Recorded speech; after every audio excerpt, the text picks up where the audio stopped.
안녕하세요. 저는 36살의 돌싱남입니다. 요즘 이혼이 흠이 아니라고 하지만 초혼이랑은 아무래도 비교할 수 없는 건 맞는 것 같습니다. 제가 그래도 열심히 살아와서인지 돈벌이가 나쁘지는 않습니다. 20대 후반때부터 열심히 일해왔고 36살인 지금은 제 명의로 된 아파트 한 채도 있습니다. 저는 30살 때 결혼을 한 번 했었어요. 당시 참 믿기 어렵게도 신부가 저랑 결혼하기 전부터 2년 동안 사귀었는데 남자가 있더라고요. 결혼할 때까지도 몰랐고 결혼하고 나서 3개월이 지나서야 뒤늦게 알게 되었습니다. 둘 다 맞벌이 부부였는데 제가 회사를 출근한 사이에 남자를 끌어들여 신혼집에서 있다가 저한테 딱 걸렸거든요. 저는 그 당시에 회사에서 일을 하다가 몸이 갑자기 너무 좋지 않아서 중간에 조퇴를 해서 집에 갔었고, 그 여자는 알리바이를 위해서 그날 반차를 내고 집에 들어와 그 남자를 끌어들였던 거죠. 아직도 저는 기억이 생생합니다. 몸이 안 좋아서 집에 일찍 들어간다고 문자를 보냈었는데 아내는 답변이 없었고, 그냥 일이 바쁜가 보다 생각하고 집 문을 여는데 집안에 인기척이 있더군요. 저는 순간 도둑인가 싶어서 문을 열었더니 다른 남자와 있는 아내를 보니 그날 몸살 감기가 달아날 정도로 분노가 치밀어 올랐었습니다.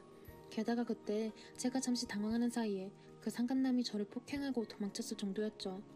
몸살 기운 때문에 별다른 반응도 못했고 결국 깨어난 뒤에 경찰서에서 그놈을 고소하면서 일이 커졌습니다. 아내랑은 그렇게 바로 이혼하게 되었고요. 그 당시 전처의 장모가 와서 한 번만 용서해달라는데 이런 여자를 데리고 어떻게 살겠냐고, 결혼 전부터 나를 속이던 여자인데 자식도 남의 자식 낳을 여자라고 못 믿겠다고 했습니다. 그렇게 제 결혼 생활은 고작 3개월 만에 끝이 났어요. 그렇게 이혼남의 돌싱남 딱지가 붙고 나니 이제 선을 보거나 소개팅을 나가더라도 30대 초반에 많은 흠이 되더라고요. 옛날에는 솔직히 조건이 나쁘지 않아서인지 정말 많은 친구들이 소개를 시켜줬었거든요. 그런데 이혼하고 나니 그렇게 예전처럼 쉽사리 소개팅이 성사되는 게 아니라, 결혼을 안 하신 분들도 간혹 만나긴 했지만 집안에서 별로 안 좋아한다는 말도 들어보고, 돌싱녀나 저보다 연상 같은 사람들과 보게 되고, 심지어 아이까지 있는 돌싱녀랑도 만나게 되었습니다. 사실 저도 첫 결혼의 실패에 대해서 회의감도 좀 왔었기에 그렇게 적극적으로 여자를 만나지도 않았고, 만났다 하더라도 그냥 서로 필요에 의해 만나는 정도의 연애만 하게 됐었었네요. 그러다 제 나이가 벌써 30대 중반을 넘어가게 되니 부모님께서는 결혼 빨리 하라고, 언제까지 그 전처 때문에 이렇게 계속 살아갈 거냐며 속상하고 마음 아파하셨습니다. 자식도 낳고 집안의 대를 이어야 되지 않겠냐며 말씀하시던 부모님. 저도 6년간 제대로 된 연애를 한 적이 없었기에 슬슬 주변 친구들의 소식을 들어보면 초등학교에 들어간 애들도 있었고, 남자아이들도 3살에서 5살 아이를 키우면서 걱정하는 그런 이야기들을 하면 없지 않아 좀 제가 소외된 느낌이 들기 시작하더군요. 다시 누군가를 만나서 결혼하고 싶다는 생각이 들기 시작하게 된 건 작년쯤이었습니다. 근데 이게 사람 마음이라는 게 생각대로 되는 게 아니듯이 당시 소개받은 사람이 3분이나 있었습니다. 운 좋게도 2분은 저 같은 돌싱도 아니었고 여러 가지 집안 조건도 좋았었고 나이도 저보다 5살에서 7살이 어린 분들이었어요. 그리고 나머지 한 분을 소개받았는데 돌싱의 아이도 2이나 있었고, 한 명은 남편이 키우고 또 다른 한 명은 본인이 키우고 있던 여자였습니다. 저랑 나이 차이는 1살 차이였고요. 조건만 보면 전자의 2분 중 한 분을 만나야겠지만 비슷한 시기에 모두 소개를 받아서 인사만 했을 때 제 마음에 확 들어온 여자는 돌싱분이었죠. 솔직히 미치지 않고서야 저런 조건 중에 돌싱을 만나는 게 말이 안 되는데, 돌싱녀가 계속 눈에 들어오고 그 돌싱분이 지나고 앞에 다른 분 만날 때도 계속 그 돌싱분이 생각나더라고요. 사람 마음이라는 게 조건 따라 움직이는 게 절대 아닌 것 같더라고요. 그저 요소일 뿐 결국 제 마음이 너무 붕 떠있으니 앞에 소개받은 분께는 자연적으로 연락을 안 하게 되어 멀어지게 되었고, 그렇게 저는 돌싱녀에게만 매달리게 되었습니다. 데이트도 자주 하긴 했지만 집에 있는 딸 때문에 통금 시간이나 여행 같은 걸 마음대로 떠날 수가 없더라고요. 그래도 한 달에 한 번 정도는 친정에다가 딸을 맡기고 저랑 여행도 다니고 했는데, 정말 오랜만에 느끼는 연애 감정에 너무 행복했었지만 지금 만나는 그녀는 자기 딸에게 쓰는 시간들이 있어야 하다 보니 저도 참 이런 부분이 혼란스럽더군요. 그러면서 저 스스로도 남의 아이를 과연 내 아이처럼 잘 키울 수 있을까라는 생각도 들기도 했고, 이걸 당최 뭘 어떻게 해야 할지 순간 많이 혼란스러웠습니다. 그녀가 저에게 말하기를 전 남편은 아들을 데려가서 전 남편이랑 자기는 양육비는 서로 안 주는 걸로 했다고, 여자 혼자서 딸을 키운다는 게 참 쉽지는 않은지 항상 너무 힘들고 딸에게 뭘 못해줘서 미안하다며 울던 그녀를 보며 언제 저는 혼란스러웠냐는 듯 그녀를 지켜주고 싶다는 생각이 매우 강하게 들었습니다. 그래도 모성애가 있는 여자라면 나중에 내 아이도 잘 키우지 않을까라는 생각도 들게 되었고요. 그렇게 약 반년가량 연애를 했고 저는 그녀의 집에도 초청받아서 그녀의 딸아이를 만난 적도 있습니다. 예쁘장한 얼굴이었지만 평범하지 않은 가정에서 자라나서 그런지 눈에 경계심도 많았고 저를 무척이나 어려워하더군요. 저도 사실 딸아이와 마찬가지로 이 상황을 도대체 어떻게 할지 몰라서 처음에는 그녀의 딸을 피하긴 했었죠. 그냥 가면 인사만 나누는 정도요. 사실 그 전부터도 여자친구가 우리가 재혼할 거면 딸아이와 인사는 해야 하지 않겠냐고 했지만 그때마다 조금 더 시간을 달라고 했었거든요. 그렇게 서먹한 상태로 그녀의 딸을 만나게 되고 그래도 여행은 한번 다 같이 간 적이 있었어요. 저 역시 아직 어색하고 힘들었지만 선뜻 용기를 냈죠. 그녀의 딸아이에게 먼저 다가가 챙겨주며 친해지려고 노력했었지만 딸아이는 저에게 아직은 낯설은지 괜찮아요 라는 말만 반복하며 8살이라는 나이에 맞지 않게 조숙한 아이였습니다. 막상 처음이 어려워서 그렇지 몇 번 얼굴을 나름 꾸준히 보다 보니 익숙해지고 아이도 저와 놀기 시작하게 되더군요. 딸이 그리고 엄마를 닮아서 그런지 얼굴도 이쁘장하게 생겼고 저를 처음에만 낯설고 불편해했지 제가 만나면 가지고 싶은 장난감도 사주고 맛있는 것도 사주니까 언제부터인가 제가 집에 놀러오면 그 좁은 집에서 달려나와 저에게 안기며 반겨줬습니다. 저도 점차 아이에게 마음이 가고 아이가 학교에 가는 동안 어떻게 하냐니까 그냥 학교 마칠 때 시간 맞춰서 아이를 데리러 간다고 하더군요. 그러던 어느 날 딸아이가 저에게 말하기를 엄마가 늦게 와서 아무도 자기를 데려가 주지 않아서 교실에 한참 동안이나 남아있던 적이 있었다며 하소연하듯이 말하더군요. 저는 그래서 딸아이가 걱정이 되고 신경이 쓰여서 그녀에게 말하기를 딸에게 휴대폰은 안 사주냐고 물었더니 자기 형편에 둘이 먹고 사는 것 힘들어서 이 좁은 방 한 칸에서 살고 있는데 딸아이한테 휴대폰까지 해줄 수는 없다는 말에 저는 그 다음날 바로 휴대폰을 하나 사서 아이에게 찾아가 두 손에 쥐어주면서 앞으로 조금이라도 무슨 일이 생기면 아저씨한테 연락하라며 휴대폰을 선물했습니다. 그 이후부터 저는 딸아이가 점점 좋아지기 시작하면서 어느새부터인가 그녀와 결혼에 대한 마음이 살아나더군요. 그때 여자친구 나이도 35살, 제 나이 36살. 현실적으로 지금 결혼해야겠다는 생각이 들었습니다. 저희 둘 사이에 아이를 낳게 되면 적어도 첫째 아이와 9살 차이는 날 테니까요. 저는 그래서 집으로 가서 부모님께 말씀드렸습니다. 재혼을 하고 싶다고요. 여자친구가 있다고 하니까 집에서는 그저 좋아라 하시며 어떤 여자냐고 물어보시길래 솔직하게 하나도 거짓 없이 모두 말씀드렸더니 그 좋아해 주시던 안색이 확 안 좋아지시더군요. 그러면서 저희 부모님은 저에게 첫 결혼식을 못 말린 게 천추의 한이라고 하시네요. 아니 왜 하필 네가 도대체 뭐가 모자라서 아이 있는 유부녀랑 결혼하냐고, 남의 자식 키우는 게 말처럼 쉬운 얘기냐고, 너 정도면 아직 적어도 지금 만나는 여자보다는 더 좋은 여자 만날 수 있지 않겠냐고 말씀을 하시길래 그렇게 따지면 저도 이혼남이라고, 엄마 같으면 만약에 딸 자식이 있는데 제가 이혼남이라면 결혼 허락 씌울 것 같냐고 하니까 그때서야 부모님께서는 아무 말씀도 못 하시더라고요. 결국에 탐탁치 않아 하는 부모님께 반 억지로 여자친구부터 일단 소개시켜 드리려고 인사시켰습니다. 당연히 저희 부모님들은 그렇게 좋아하시지 않았지만 그렇다고 노골적으로 싫다고 하시지도 않으셨고 그저 아들이 다시 재혼한다는 거에 욕심을 내려놨다고 하시더군요.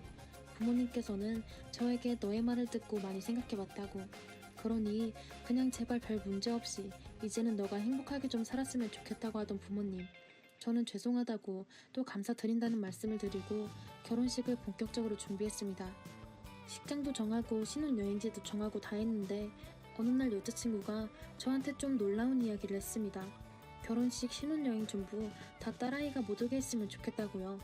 저는 그게 무슨 말이냐고 하니까 딸아이가 결혼식을 봐서 좋을 게 뭐가 있겠냐고, 또 그런 딸아이를 보고 자기에게 얼마나 수군거리겠냐고, 신혼여행 역시 거기에 딸까지 데려가면 얼마나 불편하겠냐며, 결혼은 어떻게 보면 둘이서 제일 편하게 쉴 수 있는 시간일 텐데 그래서 신혼여행 때도 자기가 엄마한테 맡기겠다는 겁니다. 그럼 결혼식 때는 어쩔 거냐고, 장모님도 오실 텐데 라고 묻자 자기가 뭐 다 알아서 할 테니 신경 쓰지 말라고 말하는데 그때 문득 분위기가 좀 뭐랄까 딸아이를 노골적으로 싫어하는 느낌이 들더군요. 그래도 이제는 저의 딸이 될 아이라 저는 더욱 신경 쓰여서 전화도 하고 따로 딸아이와 만나서 맛있는 것도 먹고 이야기를 주고받으면서 말하기를 새아빠가 이제 엄마랑 잠시 여행도 갔다 올 테고 결혼해서 이제 같이 살 텐데 좋냐고 하니까 자기는 좋은데 엄마는 자기를 싫어하는 것 같다는 충격적인 말을 꺼내더군요. 저는 그럴 리가 없다고 하니까 딸아이는 저에게 그래도 제가 와서 자기는 정말 좋다면서 자기와 엄마 그리고 제가 이렇게 셋이 있으면 엄마가 자기한테 구박하거나 욕하지 않는다고 하더군요. 분명 여자친구는 제 앞에 있을 때 딸아이를 진짜 끔찍하게 좋아하는 모습들을 보였는데 딸아이가 갑자기 그런 말을 하니 큰 충격이었습니다. 그날 저는 그래서 여자친구에게 물어보길 딸한테 혹시 말 안 들을 때 화를 좀 내는 편이냐니까 그럴 리가 있겠냐며 옆에 있던 딸에게 우리 딸이라면서 끌어안으면서 뽀뽀를 하더군요. 하지만 저는 마음속의 의심이 다 사라지지는 않았습니다. 그리고 그 다음날 저한테 딸아이가 문자로 아저씨 밉다고 그런 말 하게 되면 엄마가 자기한테 화내고 욕한다며 제가 돌아가자마자 자기를 베란다에 가둬놓고 문까지 잠그고 잠을 재웠다네요. 저는 너무 놀랐습니다. 그래서 저는 바로 딸아이에게 전화를 걸어 제가 아이 학교 마치는 시간에 데리러 갔었고 어제 일에 대한 자초지정을 자세히 물어보면서 여자친구의 실체를 알게 되었습니다. 알고 보니 여자친구는 이혼한 게 2년 전으로 알고 있었는데 딸아이는 그건 잘 기억은 못하겠지만 맨날 아빠랑 엄마랑 싸웠고 그 화풀이를 자기한테만 했다네요. 초등학생인 딸아이한테 맨날 너 때문이라는 말만 되풀이했었고 부모라면 차마 자식에게 할 수 없는 입에 담을 수 없는 말부터 아이의 끼니 역시 엄마인 여자친구가 오기 전까지 못 먹게 하고 투명인간 취급하면서 딸아이가 말하는 것에 대답조차 안 하고 무시하고 분풀이 대상으로만 삼았다고 합니다. 제가 오던 날에도 여자친구는 딸아이한테 절대 허튼 소리 하지도 말고 아저씨 기분 나쁘게 하면 절대 안 된다는 말만 하며 윽박 질렀다 하더군요. 기분 나쁠 때는 베란다에서 자게 할 때도 종종 있었다고 합니다. 저는 딸아이에게 그렇게 모든 사실을 알게 되자 순간 멍해지더군요.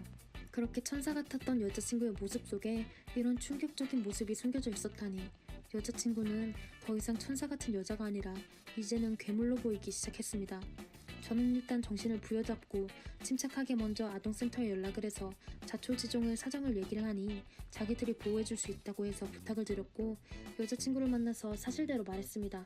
그러자 여태까지 제가 알고 있었던 제가 보았던 표정은 온데간데 없이 사라지고 정말 악마가 깨어나는 듯한 악랄한 표정으로 저에게 내가 낳은 딸 내가 하고 싶은 대로 한다는데 네가 뭔데 난리냐고 하더군요. 저는 그래서 여자친구에게 말했습니다. 친자식에게도 매몰찬 당신 같은 여자를 결혼하게 되면 언젠가 나 역시 너한테 쓸모없어지면 버려지겠다고 말하자 여자친구는 콧방귀를 끼며 어차피 결혼할 마음도 없었으면서 헛소리하지 말라고 하더군요. 이 악마 같은 여자와 계속 대화를 할수록 저는 아이가 너무 걱정이 되어서 결국 경찰에 그 여자를 신고까지 했습니다. 그 이후로 지금 아이는 그 여자와 떨어져 지내고 있고 그 여자는 재판을 받고 있다고 들었습니다. 딸아이 때문에 어쩌다 제 인생은 구원받았지만 앞으로 딸아이가 너무나 걱정이 됩니다. 현재는 외할머니가 돌보고 있고 아빠한테 돌아갈 거라는 이야기를 듣긴 들었는데 정말 어떻게 될지는 모르겠고 지금도 한 번씩 연락은 오고 있습니다. 그 여자만 생각하면 지금도 섬뜩하지만 딸아이는 죄가 없기에 마음이 너무 아프네요. 저는 초등학교에서 아이들을 가르치고 있는 30대 중반의 여자입니다. 혹시 내 남자의 과거에 대해서 알아보거나 들어보신 적 있나요? 대부분 모르거나 모른 채로 살게 되는 경우가 많은 것 같아요. 저는 결혼식을 한 달 앞두고 예비신랑의 소름 돋는 실체를 알게 되었어요.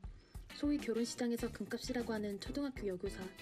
하지만 30이 넘도록 결혼을 못하고 있는 탓에 노처녀 선생님이라고 불리고 있었어요. 그렇다고 제가 눈이 높거나 결혼할 의지가 없었던 것도 아니라 꾸준히 지인들에게 소개를 받아왔지만 예쁘지 않은 외모와 소심한 성격 때문에 퇴짜를 맞기 일쑤였습니다. 몇 년 전부터 전 이번 생에는 결혼과는 인연이 없나 보다 생각을 하게 되었어요. 그래서 주변 사람들이 물어볼 때마다 독신주의라고 말하면서 저를 스스로 보호할 뿐이었어요. 그렇게 몇 년을 지내다 보니 남는 건 시간뿐이고 주변 친구들은 시집가서 자기 삶을 사느라 바쁘니 점점 할 일이 없더라고요. 주말마다 자전거 라이딩 동호회에 나가서 시간을 보내는 게 유일한 낙이었어요. 어느 날 라이딩 준비를 하고 있었는데 누군가 저에게 말을 걸었어요. 저기 제가 오늘 처음이라. 신입 회원이었던 그 남자는 첫 라이딩에 많이 긴장을 한 모습이었어요. 그런 모습이 제가 처음 이 동호회에 들어왔을 때 모습 같아 보였습니다. 뭔가 불안해 보여서 이것저것 도와주게 되었어요. 그 덕분인지 무사히 첫 라이딩을 마쳤습니다. 라이딩 신입 회원 환영식 겸 회식 자리를 가지게 되었는데요. 그는 저보다 3살이나 어렸고 최근 직장을 옮기면서 이쪽으로 이사를 오게 되었다고 하면서 자신을 소개하더라고요. 저는 구석에서 맥주를 홀짝홀짝 마시고 있었는데 그 사람이 다가와서 말을 건넸어요. 아까는 정말 고마웠어요. 제가 이런 동호회 처음 나와서 많이 어리둥절했는데 도와주셔서. 그는 동호회 활동은 처음이라 어찌할지 몰랐는데 제 덕분에 무사히 라이딩을 마칠 수 있었다면서 감사 인사를 전했고 제 옆에 앉아서 이런저런 이야기를 나누게 되었어요. 그날 이후 저희는 가끔 연락을 주고받는 누나 동생으로 지내면서 라이딩이 없는 주말에는 영화까지 함께 보는 사이가 되었어요. 하지만 그때는 결코 남녀 사이의 감정은 아니었습니다. 그해 크리스마스에 벌어진 한 사건으로 마냥 어린 동생으로만 보이던 그에게 제가 다른 감정을 가지게 되었어요.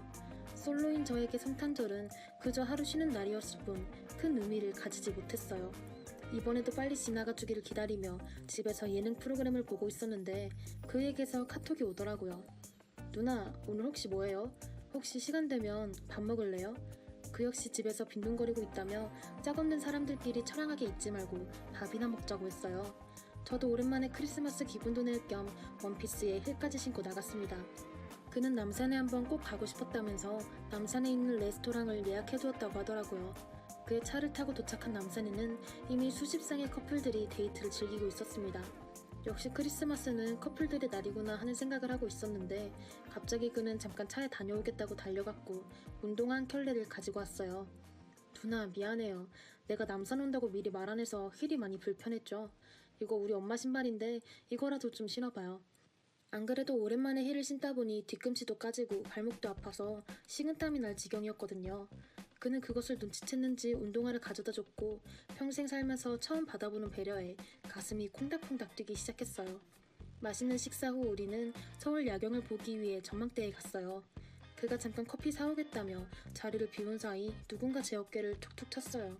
돌아본 그곳에는 동료 선생님이 남자친구와 서 있었죠. 선생님, 여기 웬일이세요? 혼자 오셨어요? 여기는 제 남친. 동료 선생님은 자신의 남친을 인사시키면서 쌤 잘했어요. 남친 없어도 이런 날은 기분 내야죠. 저희랑 커피라도 마실래요? 자기 괜찮지? 아니, 나도 일행이 있어. 남친 없는 거 다 아는데 저한테까지 숨길 필요는 없어요. 같이 가요. 평소에 나를 어떻게 생각한 건지 일행이 있다는 말에도 그저 불쌍한 노처녀 취급을 하는 동료쌤에게 따지고 싶었지만 트리플 A인 소심한 저로서는 아무 말도 할 수 없었어요. 너무 답답한 마음에 빨리 이 순간이 지나길 빌고 있는 그때 그가 등장했어요. 선희씨, 오래 기다렸죠? 카페 줄이 밀려서. 춥지? 이거 입어요. 갑자기 등장한 그는 저에게 본인이 입고 있던 코트를 주면서 동료 선생님에게 본인을 소개했는데 안녕하세요. 저 선희씨 남자친구입니다. 본인을 제 남자친구라고 소개를 하며 제 손을 꼭 잡는 그의 모습에 떨리는 마음을 주체할 수 없어서 제 마음이라도 들킬까봐 멍하니 서 있었어요. 그런 제 마음을 아는지 모르는지 동료 선생님이 떠나자마자 원래의 모습으로 돌아왔어요. 누나, 저 사람 참 인성 고약하네. 내가 보고 있다가 도저히 못 참겠어서 나갔어요. 혹시 제가 오지랖 부린 건 아니죠?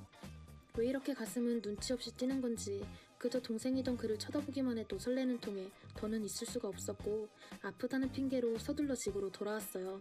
그리고 이미 동료쌤들과 함께 있는 단톡방은 제 연애 소식으로 난리가 나 있었는데요. 다들 제 연애를 축하해주는 통에 슬슬 뒷일이 걱정되기는 했지만 어차피 곧 겨울방학이니 대충 둘러댔고 시간이 사람들을 진정시켜줄 거라고 생각했어요. 그 얄미운 동료 선생님은 끝까지 저를 곤란하게 만들었어요. 이제 선희 선생님까지 남친 생겼으니 이번 신년 모임에 커플로 보내면 되겠네. 쌤도 괜찮죠? 다음 주에 바로 커플 모임이라니. 일주일도 지나지 않아서 제 가짜 연애가 들통나게 생겼으니 커플 모임이라는데 혼자 가는 것도 너무 비참할 것 같아서 이번 신년 모임에는 무슨 핑계를 대서라도 빠지기로 생각했어요. 아이들 겨울방학 준비 때문에 주말까지 출근해서 일을 하는 통에 그 주에 있던 자전거 라이딩 모임에도 참석 못하고 학교에서 서류 정리를 하고 있었거든요. 그에게 장문의 문자가 왔어요. 누나, 오늘 라이딩 안 왔던데 혹시 내가 크리스마스에 했던 행동 때문에 화난 거예요? 제가 너무 제 생각만 하고 행동한 것 같아요. 누나 입장에서 곤란할 수도 있다는 생각을 못했어요. 미안해요. 그는 제가 그날 일 때문에 화가 나서 라이딩에 참석 안 한 걸로 오해하고 있었어요. 그렇게 저에게 정중하게 사과하는데 생각지도 않은 상황에 그저 당황스러웠어요. 노처녀로 살다 보니 여기저기서 이런 꼴 저런 꼴 다 당해봤거든요. 그런데 처음으로 그런 상황에서 거짓으로라도 저를 구제해준 그에게 오히려 감동했고 고마웠을 뿐이었는데 말이에요. 오해를 풀기 위해 포장마차에서 술을 한잔 하게 되었어요. 그 자리에서 갑작스러운 그의 고백을 받게 되었는데요. 술자리의 분위기가 물이 올랐을 쯤 그는 저에게 이상한 질문을 했어요. 누나, 혹시나 어떻게 생각해요? 순간 뭐라고 대답해야 할지 아무 생각이 들지 않아서 우물쭈물하고 있었는데 선이야, 나랑 사귀자. 순간 제 이름을 부르며 사귀자고 하는 그에게 그렇게 소심한 제가 저도 모르게 그러자고 대답을 해버렸어요. 그날 저희는 함께 밤을 보내게 되었습니다. 사실 나이 30살 넘어서 부끄러운 이야기지만 그게 저의 첫 경험이었고 부끄러워하는 저를 배려한 그 덕분에 좋은 시간을 보내게 되었어요. 동료 선생님들과의 커플 모임에도 당당하게 그와 함께 참석하게 되었어요. 늦게 배운 도둑질이 밤새는 줄 모른다는 말이 있잖아요. 제 아파트에 살림을 합쳐서 함께 살기 시작했고 6개월간의 연애를 끝으로 결혼 약속을 하게 되었어요. 그와 함께 결혼 준비도 차근차근 되어갔고요. 예비 시부모님을 뵙기 위해서 경주로 찾아갔어요. 시부모님께서는 저희가 참 잘 어울린다며 저를 환영해 주셨습니다. 이런저런 이야기를 나누게 되었는데 집에 있는 내내 예비 시어머니께서 뭔가 저에게 숨기고 있다는 찜찜한 느낌을 떨칠 수가 없었어요. 그렇게 결혼을 한 달 앞둔 어느 날 제 남친의 전 여자라고 밝힌 여자분이 학교에 찾아왔더라고요. 이선희시죠.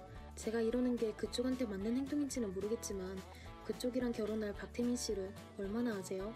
뜬금없이 남자친구를 얼마나 알고 있냐고 묻는 그녀는 저에게 사진 한 장을 내밀며 충격적인 진실을 이야기했어요. 혹시 그 집에 갔을 때 5살 정도 된 아이는 못 봤나요?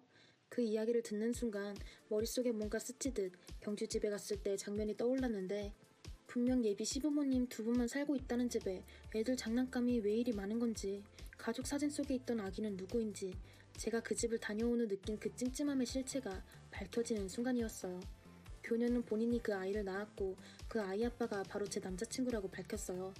정말 너무 충격적인 이야기에 저는 그 자리에서 멈춰버렸고 어떤 말도 할 수 없었습니다.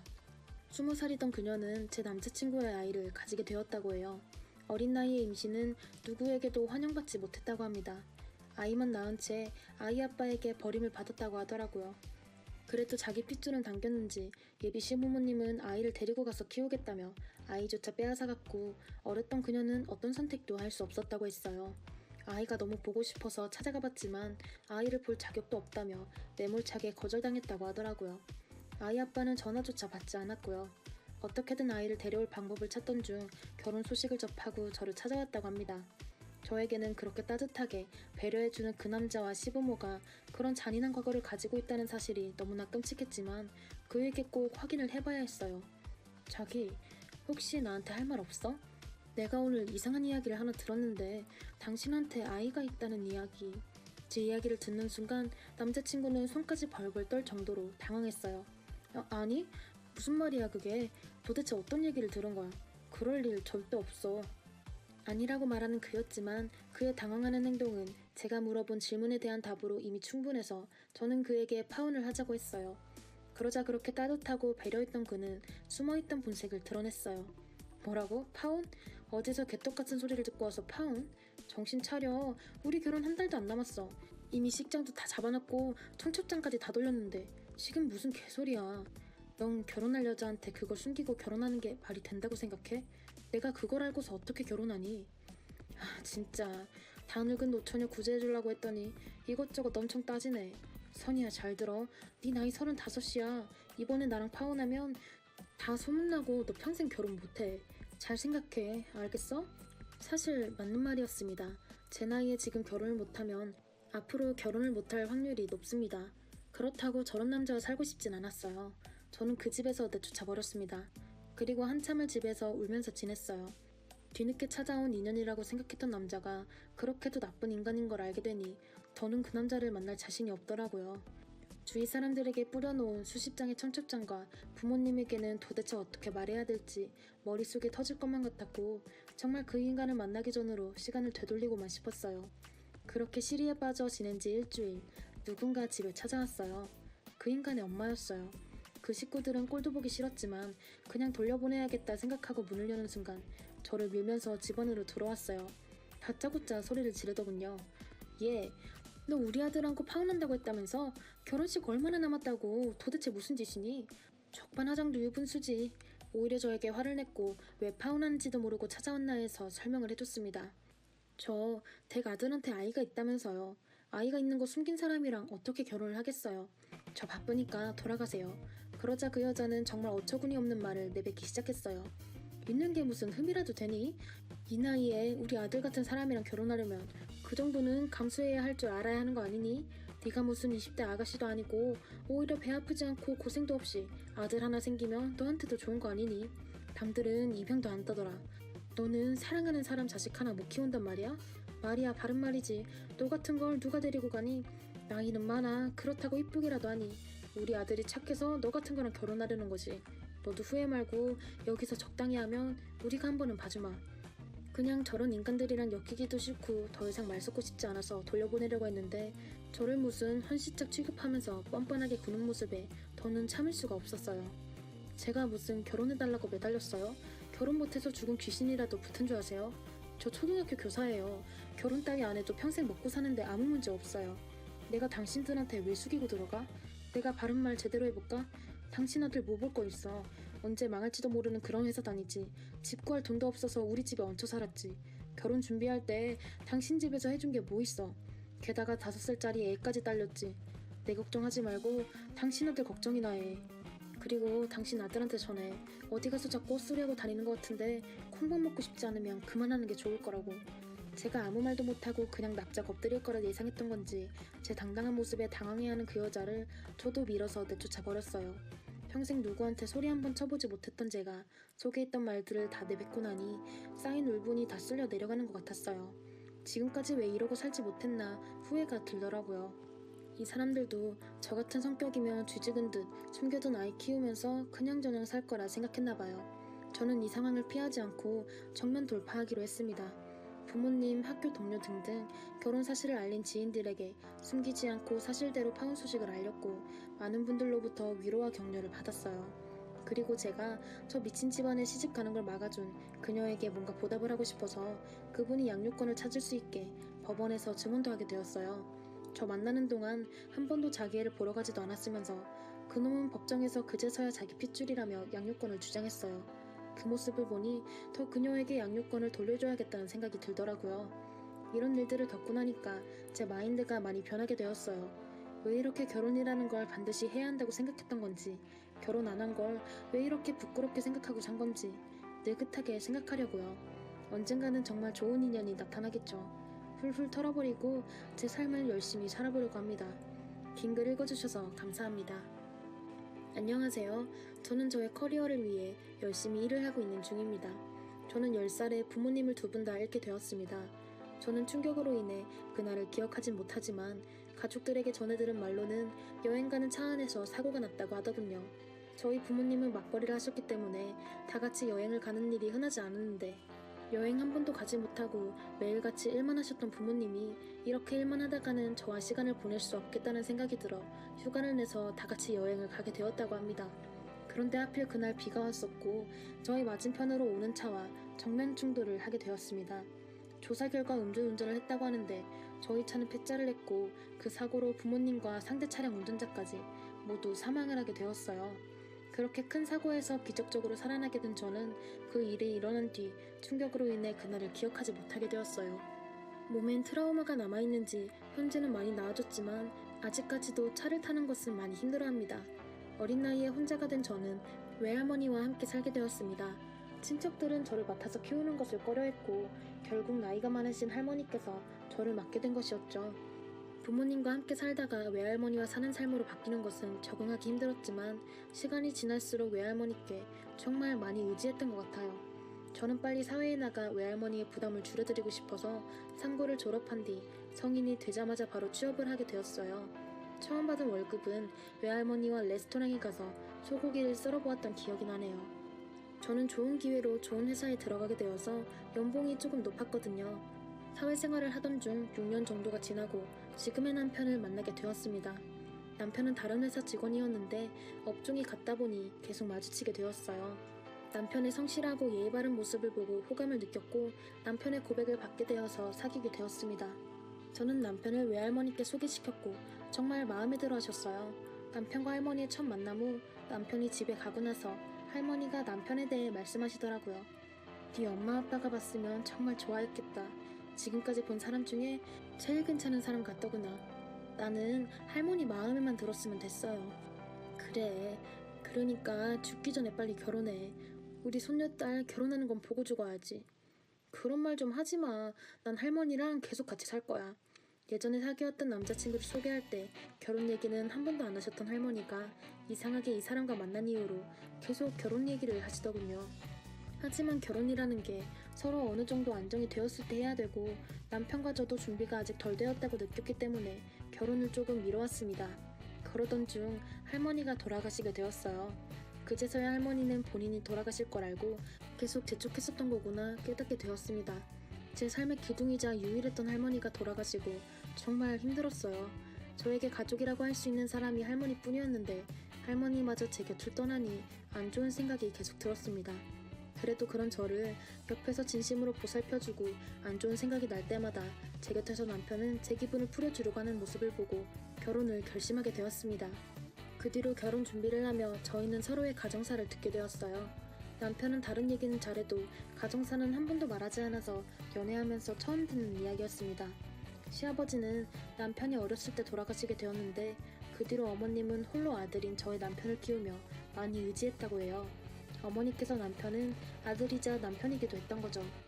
그런 얘기를 처음 들었을 때 동병상련이라고 시어머니도 남편도 없잖아 라는 생각이 들었어요. 저와 남편은 서로도 사랑하고 아껴주다가 드디어 결혼을 하기로 했어요. 아는 지인 몇 분만 불러서 조촐하게 결혼식을 올릴 예정이었기에 결혼 준비는 빠르게 마치게 되었고 신혼생활이 시작되었습니다. 저희는 신혼집을 어머님 집과 가까운 쪽으로 결정했어요. 어머님이 혼자 살고 계셔서 적적하실까봐 제가 먼저 제안했습니다. 남편은 먼저 이런 얘기를 꺼내준 저에게 많이 고마워했지만 이건 정말 잘못된 선택이었습니다. 저희는 결혼을 하고 난 뒤 서로의 커리어를 존중하여 직장을 그만두지 않고 집안일을 서로 나누어 하기로 했었어요. 이런 얘기들은 저희 부부만의 약속과도 같은 것이었기 때문에 어머님에게는 따로 말씀드리지 않았습니다. 어느 날 어머님이 저희가 퇴근하는 시간에 맞춰서 저희 집에 놀러 오신 거예요. 저희는 어머님을 기쁘게 반겼고 맛있게 저녁을 먹었습니다. 그날 설거지 당번은 남편이었기 때문에 저희가 저녁을 마친 뒤 남편이 고무장갑을 끼고 설거지를 하기 시작했어요. 그런데 어머님이 갑자기 화를 내시는 겁니다. 지금 뭐 하는 거야? 네가 왜 부엌에서 설거지를 하고 있는 거야? 아, 오늘 저 사람이 설거지 당번이거든요. 그건 또 뭐야? 나도 내 아들 손에 물 한 번 묻혀본 적이 없는데 설거지를 왜 시켜? 갑자기 화를 내신 어머님 때문에 저희 부부는 너무 놀라서 말을 하지 못하고 있었고 남편은 어머님을 말리며 어머님을 집에 데려다 드렸어요. 그날 밤 남편이 어머님 집에서 돌아오고 저희 집에서는 장막이 흘렀어요. 그러다가 제가 먼저 말을 꺼냈습니다. 자기야, 어머님이 자기 집안일하는 거 이렇게까지 싫어할 줄은 몰랐어. 우리가 맞벌이이기 때문에 서로 맞춰서 하는 거라고 얘기했어. 어머님이 너가 일 그만두고 집에서 집안일 했으면 좋겠다고 하시더라고. 그건 좀 아닌 것 같아. 솔직히 내가 돈도 더 많이 벌잖아. 그러면 어머님 오신 날에는 내가 설거지할게. 대신 어머님이 가고 나서는 자기가 하면 되잖아. 굳이 저희는 어머님과 부딪히고 싶지 않아서 어머님이 오신 날에는 최대한 남편이 집안일을 하는 것을 안 보여주기로 했어요. 그런데 그날 이후로 계속 어머님이 저희가 퇴근하는 시간에 맞춰 오시는 거예요. 자동적으로 저는 매일같이 설거지를 하게 되었습니다. 어머님은 그냥 심심해서 놀러 왔다고 하시긴 했지만 혹시라도 남편에게 집안일을 시킬까봐 감시를 하려고 오신 것으로 보였어요.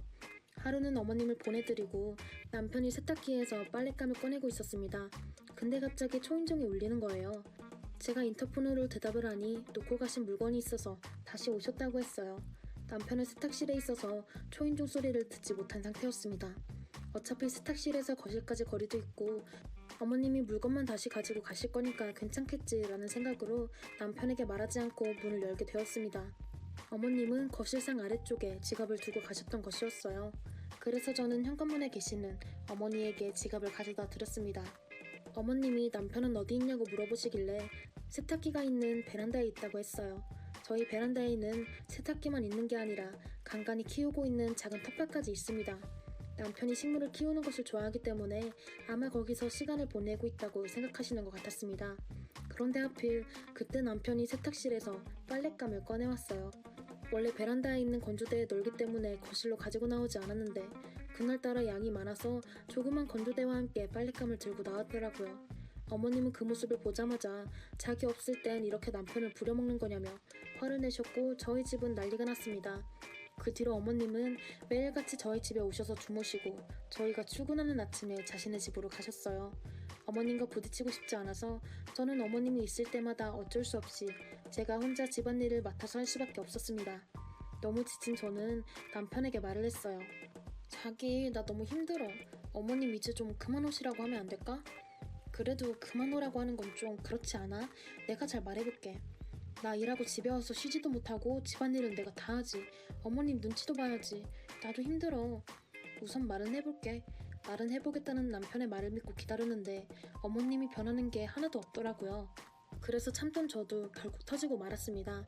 그날은 제가 일이 많아서 야근을 하게 되었고 남편이 먼저 퇴근을 해서 집에 있던 날이었어요. 겨우 일을 끝내고 집으로 들어간 저는 눈앞에서 어머님과 남편이 식사를 마치고 하나도 치우지 않은 상태에서 거실에서 TV를 보고 계시더군요. 뭐 제가 치우기만을 기다리고 있던 그 모습을 보고 저는 순간 열이 머리 끝까지 차올라서 참던 저의 화가 터지고 말았습니다. 어머니, 적당히 하세요. 어머, 무슨 말을 하는 거니? 내가 뭘 했다고. 매일같이 저희 집에 찾아와서 자고 가시는 거 제가 혹시라도 석현씨 집안일 시킬까봐 그러시는 거잖아요. 야, 뭐 말을 그렇게 해. 남편이 갑자기 끼어들어서 제가 화가 나서 뭐라고 했습니다. 야, 넌 조용히 해. 어머님한테 말씀드리겠다며. 근데 왜 변하시는 게 하나도 없어? 집에서 손가락 까딱 안 하니까 편해서 그러니? 어머, 너 왜 남편한테 화를 내고 그래? 어머니, 저 식탁에 있는 것들은 왜 그냥 두신 건데요? 제가 치우라고 그냥 내버려 둔 건가요? 저 이제 지쳤어요. 이제 기댈 수 있는 가족이 생겼다고 생각했는데 이건 그냥 가정부잖아요. 내가 언제 널 가정부 취급했다 그러니? 어머님 지금 하는 행동이 그래요. 저 일도 절대 그만두지 않을 거고요. 저 사람보다 제 연봉이 더 높은 거 아시죠? 쥐꼬리만한 저 사람 월급만으로는 생활 불가능합니다. 말이 그게 뭐냐? 그래도 여자가 집에서 일을 하면서 남편 내조를 해줘야지. 그리고 남편 연봉을 가지고 뭐? 어찌 그런 구시대적인 생각으로 저와 가족관계를 유지하실 거면 지금이라도 끝내는 게 좋을 것 같네요. 조만간 이혼서를 드릴 테니 그 쥐꼬리만한 연봉으로 둘이 알콩달콩 잘 살아보세요. 저는 그 사이에 끼고 싶지 않으니. 이렇게 저는 마지막이라는 생각으로 집을 나오는데 남편이 저를 잡았어요. 너, 우리 엄마가 늘 이런 식으로 우리 집에 와 계시고 너 일 다녀와서 쉬지도 못하게 계속 집안일을 한다고 생각해봐. 너무하다는 생각 안 들어? 내가 지금 친정 없다고 무시하는 거야? 난 절대로 그런 거 아니야. 사실 편하기는 해서 좋았어. 그게 다야. 이혼 얘기 나올 정도는 아니야. 난 이제 지쳤어. 지금 아니면 평생 두 사람 뒤치다꺼리 하고 살 것 같아. 나도 집에 오면 쉬고 싶고 그런 공간이 됐으면 좋겠어. 이제 나에게 집은 일거리로밖에 안 보여. 난 너의 엄마도 가정부도 아니야. 어머니 똑바로 들으세요. 전 이 사람과 결혼한 거지 어머니와 이 사람 수발 들으려고 결혼한 거 아니에요. 예전에는 어머님이 그러고 살았겠지만 지금은 시대가 변했고 여자도 남자보다 충분히 더 능력 있는 사람 많아요. 어머니도 여자면서 왜 그러세요? 이렇게 말하니까 시어머니는 발끈하셔서는 네가 내 아들보다 돈 더 잘 번다고 지금 유세야? 난 절대로 내 아들 손에 물 묻히는 꼴 못 본다. 친정이 없으니까 보고 자란 것이 없어서 그러디? 어디서 재수없는 것이 걸려서. 그래서 저를 무시하고 그렇게 우습게 알았어요? 친정이 없다는 이유로 저를 쉽게 보신 거예요? 더 이상 말을 하면 울 것만 같아서 먼저 화를 누르고 그럼 어머님이 평생 아들 손에 물 안 묻히게 데리고 사세요. 저는 자기 편하자고 우유부단하게 갈팡질팡하는 놈 필요 없으니까요. 제가 자기 엄마한테 마구 쏘아붙이니까 남편도 화가 났는지 저의 어깨를 탁 치더군요. 쥐도 궁지에 물리면 고양이를 문다고 사람도 똑같더군요. 사람이 화가 나니까 저도 모를 한이 쏟아지더군요. 너무 열이 받아서 남편을 밀쳤는데 하필 발밑에 제가 퇴근하면 버릴 수 있게 친절하게도 신발장에 재활용 쓰레기와 일반 쓰레기를 놨더군요. 그런데 문제는 유리 그릇을 깨먹었는지 신문지에 싸지도 않고 그냥 버려두었는지 남편이 넘어지면서 그곳으로 넘어지는 바람에 깨진 유리 조각이 남편의 무릎에 닿았습니다. 한순간에 일어난 일이었습니다. 시어머니는 고함을 지르더니 저에게 갑자기 달려들었습니다. 성난 사자처럼 달려들길래 제가 살려고 그런 시어머니를 밀쳐버리고 그냥 나왔습니다. 그런데 시어머니는 대문을 열고 또 달려와서 머리채를 잡으려고 하는 거예요. 이번에는 더 거세게 밀쳐버리고 저희 집이 계단도 없는 빌라 5층인데 계단으로 내려갔어요. 제가 친정이 없으니까 저에게 함부로 대하는 모습에 정말 화가 많이 났거든요. 아파 죽겠다는 시어머니를 뒤로하고 차를 타고 나오는데 갈 곳이 없어서 그냥 차에서 잤습니다. 아무것도 생각하고 싶지 않아 핸드폰도 끄고 자고 일어나서 꺼진 핸드폰을 아침에 켜보니 부재중 전화가 엄청나게 있더군요. 시어머니는 들어와서 무릎 꿇고 사과를 안 하면 이혼은 절대 없다고 하시더군요. 그래서 마주하고 싶지 않아서 모두 무시하고 이혼 소송을 했습니다. 두 번 다시 보고 싶지 않은 사람들과 마지막 대면을 했는데 그들을 보는 순간 온몸에 소름이 돋았죠. 다행히 법은 제 편을 들어주어 끝나게 되어서 이제는 완전히 남인 사이가 되었습니다. 저에게 다시 사랑이 온다면 시어머니가 며느리를 딸처럼은 아니어도 며느리를 아들의 하녀로 생각하진 않았으면 하는 바람입니다.